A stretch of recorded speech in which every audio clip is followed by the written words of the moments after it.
Israeli জাহাজে আবারও হামলা শুরু করেছে ইয়েমেন।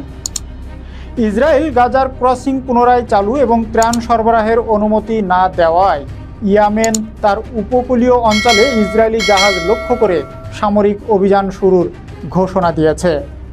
ইয়েমেনি আনসারুল্লাহ নেতা আব্দুল মালিক আল হাউথি 4 দিনের সময়সীমা বেঁধে দিয়েছিলেন, যা শেষ হয়ে গেছে। ইসরায়েল ত্রাণ সরবরাহ বন্ধ রাখার মাধ্যমে হামাসকে ইহুদি বন্দীদের মুক্তি দিতে বাধ্য করতে চাইছে।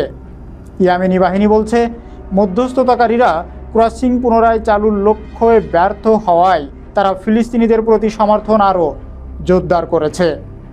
ইয়েমেন ঘোষণা করেছে লোহিত সাগর, আরব সাগর, বাব আল মানদেব প্রণালী এবং এডেন উপসাগরে ইসরায়েলি জাহাজ চলাচল নিষিদ্ধ করা হয়েছে। তারা সতর্ক করেছে, নিষেধাজ্ঞা লঙ্ঘন করলে সেই জাহাজকে লক্ষ্যবস্তু করা হবে। ইসরায়েল দখলদারিত্বের বিরুদ্ধে ইয়েমেন তার সামরিক অভিযান অবস্থান আরও জোরদার করেছে।